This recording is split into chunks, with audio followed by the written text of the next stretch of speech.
Hi, I'm Jackie Broach with Georgetown County, and this is part of our Hurricane Preparedness Series.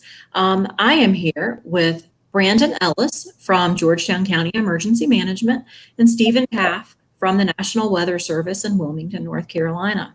Um, this conversation that we're going to have today arose from a training that county staff recently went through with Brandon and Stephen.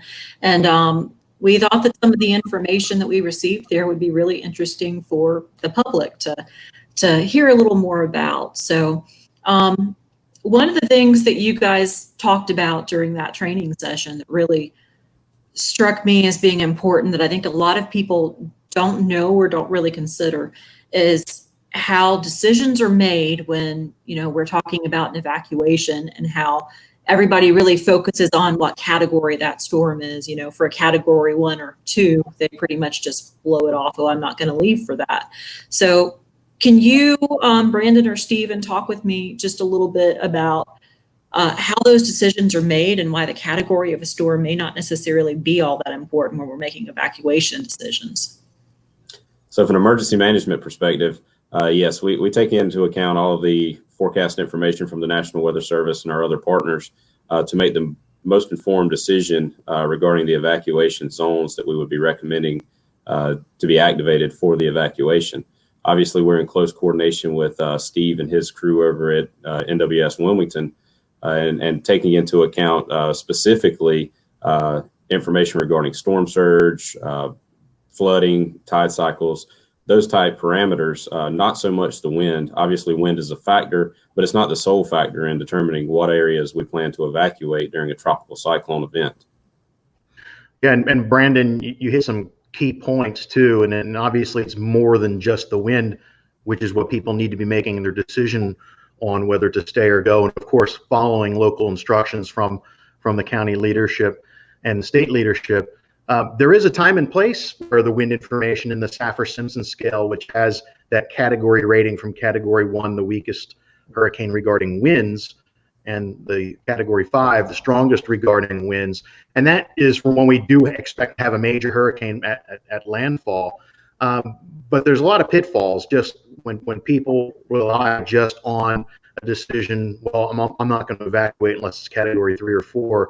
It really comes down to what impacts mean to where they live or to where they're going to be. And that could be rainfall, flooding, that could be storm surge, that could be tornadoes, many, many different things, which is why this is such a difficult topic to talk about. But if we limit ourselves to just deciding to stay or go based on a category, then we're going to be in for a lot of problems, as we've learned from past storms. So, Stephen, can you give me some examples where we have had smaller category storms that really created serious life and safety issues? With category 1 hurricanes, or even a tropical storm, there was a tropical storm that impacted Texas several years ago, Tropical Storm Allison, that produced over 35 inches of rain, and a lot of people suffered catastrophic flooding from that situation. And with Hurricane Florence back in 2018, it made landfall as a category 1 hurricane. And even as it, quote unquote, weakened as it moved inland, impacts were actually increasing as the storm was changing state from a hurricane down to a tropical storm or a tropical depression. So that's why it's so important that the public, that our partners, our media, emergency managers, all different types, focus on the impacts and not the Saffir-Simpson scale. Well, correct me if I'm wrong, but let's remember that the Great Flood and the 100 or 1,000-year flood, whichever you want to call it, in 2015, that started out as Tropical Storm Joaquin, correct? Yeah, and that's just an example of just indirect from a Hurricane Joaquin back in 2015. The South Carolina historic floods was just a feed of moisture from a hurricane that was a few hundred miles off the coast. So no direct impacts from the hurricane, yet still devastating impacts occurred as a result of that connection to the tropical moisture and other things as well. It's very, very complex. So it was a function of Joaquin, but it was also a function of other things going on with the weather pattern that led to that devastating event. While they're all hurricanes or tropical storms in nature, They're all rotating counterclockwise. They all have spiral bands and a center point. The way that they influence the various elements that we look at, some are prolific tornado makers like Dorian and Florence. Some are prolific rain makers like Hurricane Floyd or Hurricane Harvey.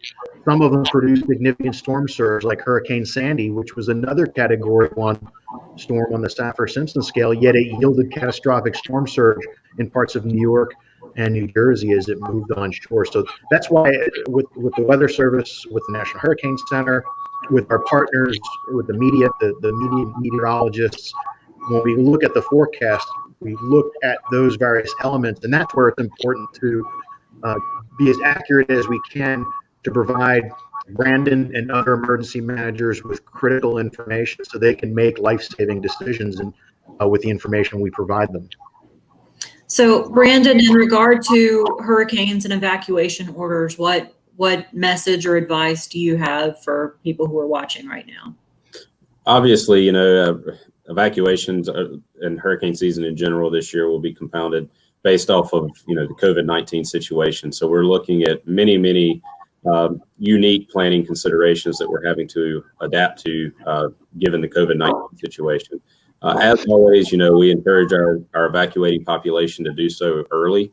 If you're in an evacuation zone and a storm is headed our way and we're beginning to have those evacuation discussions, we encourage you to evacuate early if you would like to go to your pre-designated location.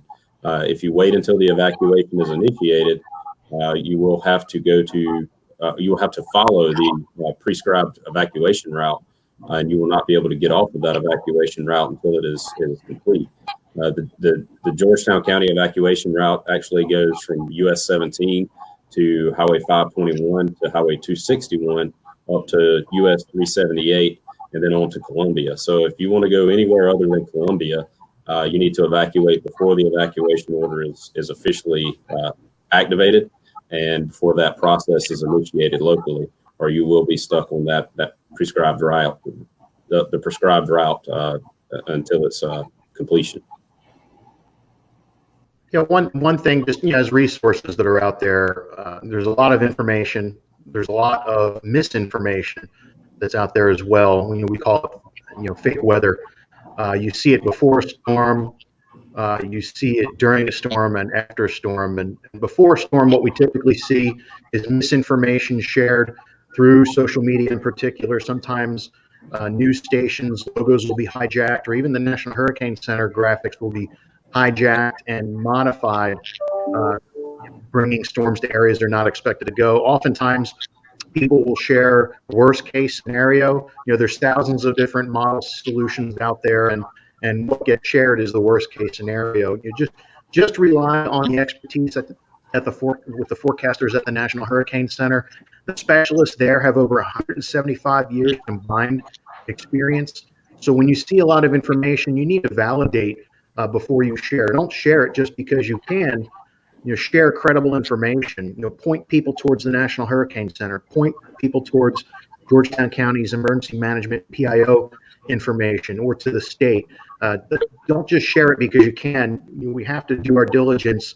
Otherwise, we just create a dense fog of war type situation where people are getting bombarded with information, some of which is good that they need to follow, and a lot is bad and can get them into a lot of trouble with life and property if they're utilizing bad information.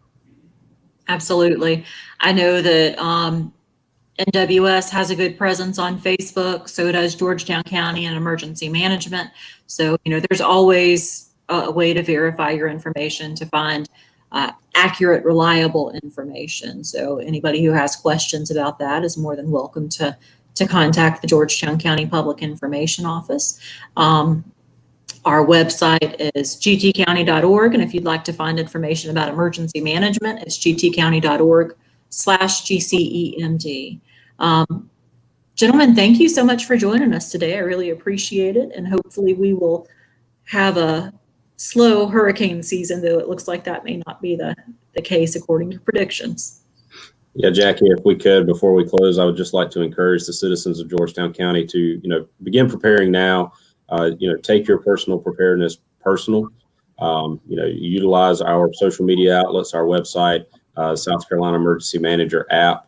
There are tons and tons of available resources out there, and we just encourage everyone to, don't wait until it's too late. Prepare today. Yeah, those are great points. And we, as you mentioned, Jackie, we have a social media presence on Facebook and Twitter, and it's my pleasure to be able to help out Georgetown County, phenomenal partners that we have. And here's to a quiet hurricane season. Absolutely. Well, thank you guys, and I look forward to talking to you again later. Thank you.